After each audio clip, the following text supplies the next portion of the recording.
പഹൽഗാം ഭീകരാക്രമണം നടന്നതിനു ശേഷം ഇന്ത്യ തിരിച്ചടിക്കുമെന്ന ഭയമാണ് യഥാർത്ഥത്തിൽ പാകിസ്ഥാനുള്ളത്. ഇത് അവരുടെ ഉറക്കം നഷ്ടപ്പെടുത്തിയിരിക്കുകയാണെന്നും പറയുവാൻ കഴിയും. മാത്രമല്ല, സൈന്യത്തിന്റെ സാധ്യമായ നീക്കങ്ങൾ കണ്ടെത്താൻ നിയന്ത്രണ രേഖയിൽ അതായത് LOC നിരവധി നടപടികൾ കൈക്കൊള്ളുകയും ഇപ്പോൾ ചെയ്തു കഴിഞ്ഞിട്ടുണ്ട്. പല റിപ്പോർട്ടുകളും യഥാർത്ഥത്തിൽ ചൂണ്ടിക്കാട്ടുന്നത് പറഞ്ഞാൽ ഇന്ത്യൻ വ്യോമാക്രമണങ്ങൾ കണ്ടെത്തുന്നതിനായി പാകിസ്ഥാൻ സൈന്യം സിയാൻകോട്ട് സെക്ടറിലെ സ്ഥലങ്ങളിലേക്ക് റാഡർ സംവിധാനങ്ങൾ നീക്കുന്നുണ്ട് എന്നാണ്. ഫിറോസ്പൂർ സെക്ടറിന് എതിർവശത്തുള്ള ഇന്ത്യൻ നീക്കങ്ങൾ കണ്ടെത്തുന്നതിനായി പാകിസ്ഥാൻ സൈന്യത്തിന്റെ ഇലക്ട്രോണിക് യുദ്ധ ഡിറ്റാച്ച്മെന്റുകളും മുന്നോട്ട് വിന്യസിക്കുകയാണ് ചെയ്തിരിക്കുന്നത്. കൂടാതെ അടുത്തിടെ പാകിസ്ഥാൻ അന്താരാഷ്ട്ര അതിർത്തിയിൽ നിന്ന് വെറും 58 കിലോമീറ്റർ അകലെയുള്ള ചോർ കന്റോൺമെന്റിൽ നിന്ന് ഒരു TPS-77 റാഡർ സെറ്റ് സ്ഥാപിക്കുകയും ചെയ്യുകയുണ്ടായി. TPS-77 മൾട്ടി റോൾ റാഡർ വളരെ കഴിവുള്ള ഒരു റാഡർ സംവിധാനമാണെന്നും പറയുവാൻ കഴിയും. ഇത് ലോകമെമ്പാടുമുള്ള വ്യോമ ഗതാഗത നിരീക്ഷണത്തിനായി കാര്യമായി ഉപയോഗിച്ചു വരികയാണ്.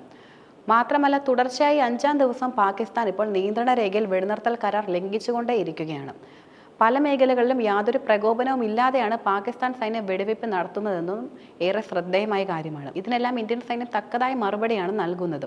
ഏപ്രിൽ 22-ന് മിനി സ്വിറ്റ്സർലൻഡ് എന്നറിയപ്പെടുന്ന ബൈസാരൻ പുൽമേട്ടിൽ പാകിസ്ഥാൻ ആസ്ഥാനമായുള്ള തീവ്രവാദികൾ നടത്തിയ കൂട്ടക്കൊലയിൽ 26 സാധാരണക്കാരായിട്ടുള്ള മനുഷ്യരാണ് കൊല്ലപ്പെട്ടിരുന്നത്.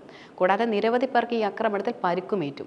പാകിസ്ഥാൻ പിന്തുണയുള്ള ലഷ്കർ-ഇ-തോയ്ബയുടെ പ്രോക്സി ഭീകര സംഘടനയായിട്ടുള്ള ദി റെസിസ്റ്റന്റ് ഫ്രണ്ട് ആണ് ഈ ആക്രമണം പ്രധാനമായിട്ടും നടത്തിയതെന്നാണ് വിലയിരുത്തപ്പെടുന്നത്. എല്ലാ തീവ്രവാദികളെയും അവരെ പിന്തുണയ്ക്കുന്നവരെയും തിരിച്ചറിയുകയും അതുപോലെ ട്രാക്ക് ചെയ്യുകയും ശിക്ഷിക്കുകയും ചെയ്യുമെന്ന് പ്രധാനമന്ത്രി നരേന്ദ്രമോദി നിലവിൽ പ്രതിജ്ഞയെടുക്കുകയും ചെയ്തിട്ടുണ്ട്.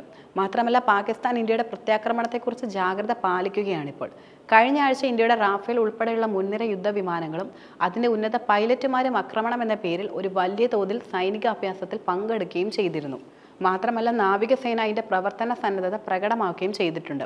സംഘർഷം രൂക്ഷമാകുന്ന സാഹചര്യത്തിന്റെ അടിസ്ഥാനത്തിൽ പാകിസ്ഥാൻ വ്യോമസേന വിമാനങ്ങൾ കറാച്ചിയിൽ നിന്ന് വടക്കൻ ലാഹോറിനും റാവൽപിണ്ടിക്കും സമീപമുള്ള താവളങ്ങളിലേക്ക് പുറപ്പെടുന്നതായി ഫ്ലൈറ്റ് ട്രാക്കിംഗ് വെബ്സൈറ്റ് ആയിട്ടുള്ള ഫ്ലൈറ്റ് റാഡർ 24 നിന്ന് X-ൽ പോസ്റ്റ് ചെയ്ത സ്ക്രീൻഷോട്ടുകൾ വ്യക്തമാക്കുന്നുമുണ്ട്.